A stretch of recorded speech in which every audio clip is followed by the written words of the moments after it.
Hi friends, ಎಲ್ಲರೂ ಹೇಗಿದ್ದೀರಾ? ಚೆನ್ನಾಗಿದ್ದೀರಾ ಅಂತ ಅಂದ್ಕೊತಿದ್ದೀನಿ. ನಾನು ನಿನ್ನೆ ಸಂಜೆ ಪಾನಿಪುರಿ ಮಾಡಿದ್ದೆ ಮನೆಯಲ್ಲೇ. ಮಕ್ಕಳಿಗಂತೂ ತುಂಬಾ ಖುಷಿಯಾಗುತ್ತೆ. ಮನೆಯಲ್ಲಿ ಮಾಡಿಕೊಂಡ್ರೆ ಅದರ ಮಜಾನೇ ಬೇರೆ. ಫ್ಯಾಮಿಲಿಯವರು ಎಲ್ಲರೂ ತುಂಬ ಖುಷಿಯಿಂದ ಎಂಜಾಯ್ ಮಾಡಿಕೊಂಡು ತಿನ್ಬೋದು. ಹೊರಗಡೆ ತಿನ್ನೋದಕ್ಕಿಂತ ಸ್ವಲ್ಪ ಜಾಸ್ತಿನೇ ತಿನ್ಬೋದು. ಅದ್ರ ವಿಡಿಯೋ ನಿಮ್ಮ ಜೊತೆ ಶೇರ್ ಮಾಡ್ಕೊಳ್ತಿದ್ದೀನಿ. ಈ ವಿಡಿಯೋನ ಪೂರ್ತಿಯಾಗಿ ನೋಡಿ, ಸಪೋರ್ಟ್ ಮಾಡಿ. ಹಾಗೆ ನಿಮಗೆ ಹೇಗೆ ಅನ್ನಿಸ್ತು ಅಂತ ಕಮೆಂಟ್ ಮಾಡೋದನ್ನು ಮರಿಬೇಡಿ. ಪೂರಿ ಮಾತ್ರ ನಾನು ಹೊರಗಡೆಯಿಂದ ತೊಗೊಂಬಂದಿದ್ದೆ. ಅಂದರೆ ಇದು ಮಂಗಳೂರು ಸ್ಟೋರ್ನಲ್ಲಿ ಸಿಗುತ್ತೆ. ಸೇಮ್ ಹೋಮ್ ಮೇಡ್ ಥರನೇ ಇರುತ್ತೆ. ಅದು ತೋರಿಸ್ತೀನಿ, ನೀವು ನೋಡ್ಬೋದು. ಪೂರಿ ಒಂದು ಇದ್ಬಿಟ್ರೆ ನಾವು ಬೇರೆದೆಲ್ಲ ಸಿಂಪಲ್ಲಾಗಿ ಬೇಗನೆ ರೆಡಿ ಮಾಡ್ಕೊಳ್ಬೋದು. ಒಂದು 10 ನಿಮಿಷದಲ್ಲಿ ನಾವೆಲ್ಲ ರೆಡಿ ಮಾಡ್ಕೊಂಡು ಬಿಡ್ಬೋದು.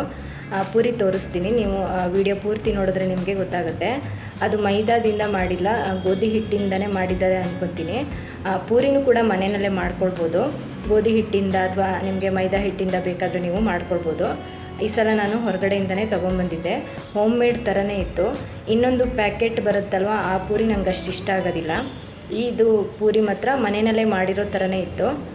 ಬನ್ನಿ ಇವಾಗ ವಿಡಿಯೋದಲ್ಲಿ ಕಂಪ್ಲೀಟ್ ಎಲ್ಲವನ್ನು ನೋಡ್ಕೊಂಡು ಬರೋಣ. ಫಸ್ಟ್ ನಾನಿಲ್ಲಿ ಪಾನಿಪುರಿ ಮಾಡ್ಕೊಳ್ಳೋದಕ್ಕೆ 2 ಆಲೂಗೆಡ್ಡೆ ಮತ್ತು ನೆನೆಸಿರೋ ಬಟಾಣಿ ಎರಡನ್ನೂ ಸೇರಿಸ್ಕೊಂಡು ಕುಕ್ಕರ್ನಲ್ಲಿ ಹಾಕಿ ಒಂದು 5 ವಿಷಲನ್ನು ಹೊಡೆಸ್ಕೊಂಡಿದ್ದೆ. ತುಂಬ ಸಾಫ್ಟಾಗಿದ್ದು ಬೆಂದಿತ್ತು. ನೀವು ಬಟಾಣಿ ಬೇಕಾದರೆ ಜಾಸ್ತಿನೇ ಹಾಕ್ಕೊಂಡು ಅದರದ್ದೇ ಮಾಡ್ಕೊಳ್ಬೋದು. ನಾನಿಲ್ಲಿ ಆಲೂಗೆಡ್ಡೆನೂ ಕೂಡ ಸೇರಿಸ್ಕೊಂಡಿದ್ದೆ. ಇದನ್ನು ಕೈಯಿಂದನೇ ಈ ಥರ ಸ್ಮ್ಯಾಶ್ ಮಾಡಬೇಕು. ಎಲ್ಲ ಮಿಕ್ಸ್ ಆಗೋ ಥರ ಚೆನ್ನಾಗಿ ಇದನ್ನು ಕಲಿಸ್ಕೊಳ್ತಾ ಇದ್ದೀನಿ. ಬೇಯಿಸ್ಕೊಳ್ಳುವಾಗ ಬೇಕಾದರೂ ಸ್ವಲ್ಪ ಉಪ್ಪನ್ನು ಸೇರಿಸ್ಕೊಳ್ಬೋದು.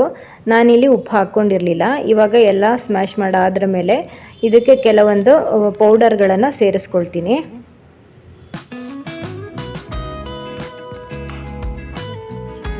ಸ್ವಲ್ಪ ನಾನು ಅಚ್ಕಾರದ ಪುಡಿನ ಹಾಕ್ಕೊಳ್ತಾ ಇದ್ದೀನಿ. ತುಂಬ ಖಾರ ಹಾಕ್ಕೊಳ್ಳೋದೇನು ಬೇಡ. ನಾವು ಪಾನಿನೂ ಕೂಡ ಸ್ವಲ್ಪ ಖಾರ ಮಾಡ್ಕೊಳ್ತೀವಲ್ವ. ಹಾಗೆ ಸ್ವಲ್ಪ garam masala powder 1/4 table spoon ಆಗುವಷ್ಟು. ಹಾಗೆ ಒಂದು ಈರುಳ್ಳಿನಲ್ಲಿ ಅರ್ಧ ಈರುಳ್ಳಿನ ನಾನು ಹಾಕ್ಕೊಳ್ತಾ ಇದ್ದೀನಿ. ಹಾಗೆ ಇದಕ್ಕೆ ಸ್ವಲ್ಪ ಉಪ್ಪನ್ನು ಸೇರಿಸ್ಕೊಳ್ತಾ ಇದ್ದೀನಿ. ಇದು ಸ್ವಲ್ಪ ಸಪ್ಪೆಯಾಗಿದ್ರೇ ಚೆನ್ನಾಗಿರುತ್ತೆ. ಆಮೇಲೆ ನಾವು ಸ್ವಲ್ಪ ಅದಕ್ಕೆ ಬೇರೆ ಇಂಗ್ರೀಡಿಯೆಂಟ್ಸ್ ಎಲ್ಲ ಸೇರಿಸ್ಕೊಳ್ತೀವಲ್ವ, ಪಾನಿ ಎಲ್ಲ, ಆವಾಗ ಅದು ಕರೆಕ್ಟಾಗಿ ಆಗುತ್ತೆ. ಒಂದೇ ಸಲ ತುಂಬ ಉಪ್ಪು ಹಾಕ್ಕೊಳ್ಳೋದು ಬೇಡ. ಇವಾಗ ಎಲ್ಲವನ್ನು ಚೆನ್ನಾಗಿ ಮಿಕ್ಸ್ ಮಾಡ್ಕೊಳ್ಬೇಕು. ಪಾನಿಪುರಿ ಫಿಲ್ಲಿಂಗು ಇವಾಗ ರೆಡಿ ಆಯಿತು. ಇದು ಒಂದು ಸೈಡಿಗೆ ಇಟ್ಕೊಳ್ಳೋಣ. ಈಗ ನೆಕ್ಸ್ಟು ಪಾನಿನ ರೆಡಿ ಮಾಡ್ಕೊಳ್ಬೇಕು. ಇಲ್ಲೊಂದು ಅರ್ಧ ಈರುಳ್ಳಿನ ನಾನು ಹಾಗೆ ಹಾಕ್ಕೊಳ್ಳೋಕ್ಕೆ ಕಟ್ ಮಾಡಿ ಇಟ್ಟಿದ್ದೀನಿ. ಇವಾಗ ಪೂರಿ ತೋರಿಸ್ತಾ ಇದ್ದೀನಿ, ನೋಡ್ತಿರ್ಬೋದು. ಇದು ಶಾಪ್ನಲ್ಲೆಲ್ಲ ಪಾನಿಪುರಿ ತಿಂತೀವಲ್ವ, ಆವಾಗ ಇದೇ ಥರದ ಪೂರಿನ ಕೊಡ್ತಾರೆ. ಇದು ಕಲರ್ ನೋಡ್ತಾ ಇದ್ರೆ ನಿಮಗೆ ಗೊತ್ತಾಗ್ಬೋದು. ಇದು ಗೋಧಿ ಹಿಟ್ಟಲ್ಲೇ ಮಾಡಿರ್ಬೋದು. ತುಂಬ ಚೆನ್ನಾಗಿರುತ್ತೆ. ಮನೆಯಲ್ಲಿ ಮಾಡ್ಕೊಂಡಿರೋ ಥರನೇ ಇಷ್ಟ ಆಗುತ್ತೆ. ಮಂಗಳೂರು ಸ್ಟೋರ್ನಲ್ಲಿ ತೊಗೊಂಡಿರೋದು. ಇನ್ನು ನಮ್ಮ ಮನೆ ಹತ್ರನೇ ಇತ್ತು. ನೀವು ಕೂಡ ಹೋಗಿ ಅಲ್ಲಿ ಪರ್ಚೇಸ್ ಮಾಡ್ಕೊಳ್ಬೋದು. ಕಲರ್ ನೋಡಿ ಎಷ್ಟು ಚೆನ್ನಾಗಿದೆ ಅಂತ. ಬ್ರೌನ್ ಕಲರ್ನಲ್ಲಿದೆ ಇದು. ಎಷ್ಟು ತಿಂದರೂ ತಿಂತಾನೆ ಇರಬೇಕು ಅಂತ ಅನ್ನಿಸ್ತಿತ್ತು, ಅಷ್ಟು ಚೆನ್ನಾಗಿತ್ತು. ಇವಾಗ ನೋಡಿ ಪಾನಿ ಮಾಡ್ಕೊಳ್ಳೋದಕ್ಕೆ ಇದು ಬೇಯಿಸಿರೋ ನೀರು, ಬಟಾಣಿ ಮತ್ತು ಆಲೂಗೆಡ್ಡೆ. ಇಲ್ಲಿ ಖಾರ ಪಾನಿ ಮತ್ತು ಸ್ವೀಟ್ ಪಾನಿ ಮಾಡ್ಕೊಳ್ಳೋದಕ್ಕೆ ಎರಡಕ್ಕೂ ನಾನು ಸಪ್ರೇಟ್ ಮಾಡ್ಕೊಂಡಿದ್ದೀನಿ. ಇದಕ್ಕೆ ಸ್ವಲ್ಪ ಚಾಟ್ ಮಸಾಲ ಎರಡಕ್ಕೂ ಹಾಕ್ಕೊಳ್ತಾ ಇದ್ದೀನಿ. ಹಾಗೆ ಸ್ವಲ್ಪ ಚಿಲ್ಲಿ ಪೌಡರ್ನು ಸೇರಿಸ್ಕೊಳ್ತೀನಿ. ಇದಕ್ಕೆ ಮೊದಲೇ ನಾನು ಬ್ಲ್ಯಾಕ್ ಸಾಲ್ಟನ್ನು ಹಾಕ್ಕೊಂಡಿದ್ದೆ. ವಿಡಿಯೋದಲ್ಲಿ ಅದು ಸ್ಕಿಪ್ ಆಗಿದೆ. ಬ್ಲ್ಯಾಕ್ ಸಾಲ್ಟ್ ಅಂತ ಸಿಗುತ್ತೆ. ಇದು ಪಾನಿಪುರಿಗೆಲ್ಲ ಯೂಸ್ ಮಾಡ್ಕೊಳ್ಬೋದು. ಅದು ಟೇಸ್ಟ್ ಚೆನ್ನಾಗಿ ಬರುತ್ತೆ. ಅದು ವಿಡಿಯೋದಲ್ಲಿ ಸ್ಕಿಪ್ ಆಗಿ ಹೋಗಿದೆ, ತೋರ್ಸೋಕ್ಕಾಗಿಲ್ಲ. ಇವಾಗ ಸ್ವಲ್ಪ ಗರಂ ಮಸಾಲಾನ ಇದಕ್ಕೂ ಹಾಕ್ಕೊಳ್ತಾ ಇದ್ದೀನಿ. ಸ್ವೀಟ್ ಪಾನಿ ಮಾಡ್ಕೊಳ್ಳೋದಕ್ಕೆ ನಾನು ಬೆಲ್ಲ ಹಾಕಿ ರೆಡಿ ಮಾಡ್ಕೊಂಡಿದ್ದೆ. ಹಾಗೆ ಇದಕ್ಕೆ ಸ್ವಲ್ಪ ಹುಣಸೆ ಹಣ್ಣಿನ ರಸನೂ ಕೂಡ ಸೇರಿಸ್ಕೊಳ್ಬೋದು.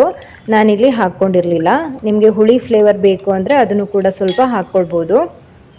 ಇವಾಗ ಆಲ್ಮೋಸ್ಟು ಪಾನಿ ರೆಡಿಯಾಗಿದೆ. ಇದಕ್ಕೆ ಇನ್ನೊಂದು ಇಂಗ್ರೀಡಿಯೆಂಟ್ಸನ್ನು ಸೇರಿಸ್ಬೇಕು. ಇಷ್ಟೇ ಬೇಕಾದರೂ ನೀವು ಮಾಡ್ಕೊಳ್ಬೋದು. ತುಂಬ ಏನು ಅದಕ್ಕೆ ಸೇರಿಸ್ಕೊಳ್ಬೇಕು ಅಂತೇನಿಲ್ಲ.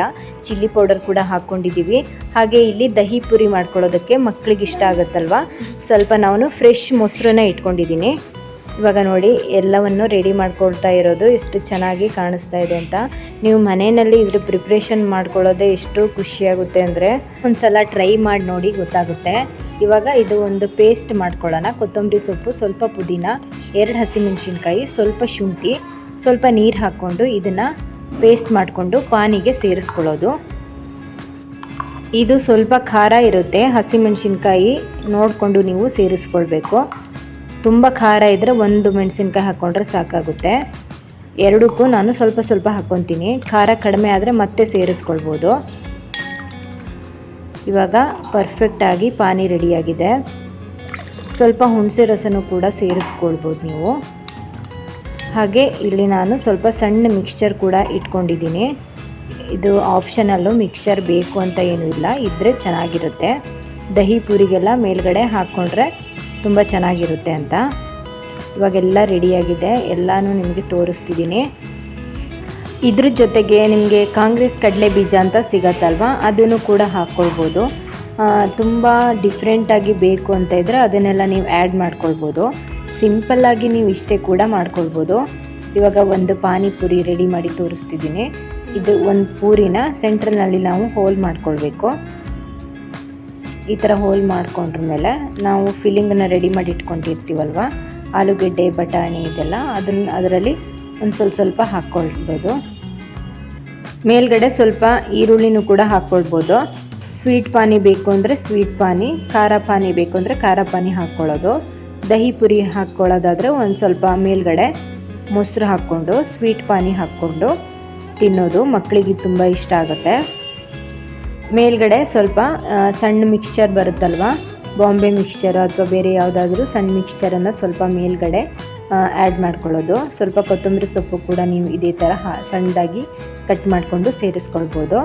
ನೋಡಿ ಎಷ್ಟು ಸಿಂಪಲ್ಲಾಗಿ ಮನೆಯಲ್ಲಿ ಪಾನಿಪುರಿ ರೆಡಿಯಾಗಿ ಹೋಯಿತು. ಸ್ಟ್ರೀಟ್ ಸೈಡಲ್ಲೆಲ್ಲ ಸಿಗುತ್ತಲ್ವ ಗೋಲ್ಗಪ್ಪ, ಆಲೂಗೆಡ್ಡೆ ಹಾಕ್ಕೊಂಡು ಮಾಡಿರ್ತಾರೆ, ತುಂಬ ಚೆನ್ನಾಗಿರುತ್ತೆ. ಹಾಗೆ ಅದಕ್ಕೆ ಕೆಂಪು ಕಡಲೆ ಬರುತ್ತಲ್ವ, ಬೇಯಿಸ್ಬಿಟ್ಟು ಅದನ್ನು ಕೂಡ ಹಾಕ್ಕೊಳ್ಬೋದು. ಬಟಾಣಿ ಅಥವಾ ಕಡಲೆ ಯಾವುದಾದ್ರೂ ನೀವು ಯೂಸ್ ಮಾಡ್ಬೋದು. ಇವಾಗ ಮೇಲ್ಗಡೆ ಇದಕ್ಕೆ ಪಾನಿ ಹಾಕ್ಕೊಳ್ತಿದ್ದೀನಿ. ತಿಂತಾ ಇದ್ದರೆ ತಿಂತಾನೇ ಇರಬೇಕು ಅನಿಸುತ್ತೆ. ಒಬ್ಬೊಬ್ಬರು ಒಂದು 10ರಿಂದ 20 ಪೂರಿನ ತಿನ್ಬೋದು ಮನೆಯಲ್ಲಿ, ಅಷ್ಟು ಚೆನ್ನಾಗಿರುತ್ತೆ. ನನ್ನ ಮಗಳಂತೂ ತುಂಬ ಎಂಜಾಯ್ ಮಾಡಿಕೊಂಡು ತಿಂದಳು. ಈ ಪಾನಿಪುರಿ ವಿಡಿಯೋ ನಿಮಗೆ ಇಷ್ಟ ಆಗಿದೆ ಅಂತ ಅಂದ್ಕೊತೀನಿ. ಇಷ್ಟ ಆಗಿದ್ದರೆ ಪ್ಲೀಸ್ ಲೈಕ್ ಮಾಡಿ, ಶೇರ್ ಮಾಡಿ, ಹಾಗೆ ನಮ್ಮ ಚಾನಲ್ನ ಸಬ್ಸ್ಕ್ರೈಬ್ ಮಾಡ್ಕೊಳ್ಳಿ. ವಿಡಿಯೋನ ಪೂರ್ತಿಯಾಗಿ ನೋಡಿ ಸಪೋರ್ಟ್ ಮಾಡಿ ಅಂತ ಕೇಳ್ಕೊಳ್ತಾ, ನೆಕ್ಸ್ಟ್ ಮತ್ತೊಂದು ರೆಸಿಪಿಯೊಂದಿಗೆ, ಆಹಾರ ಜ್ಞಾನದೊಂದಿಗೆ ಮತ್ತೆ ಭೇಟಿಯಾಗೋಣ. Thank you so much.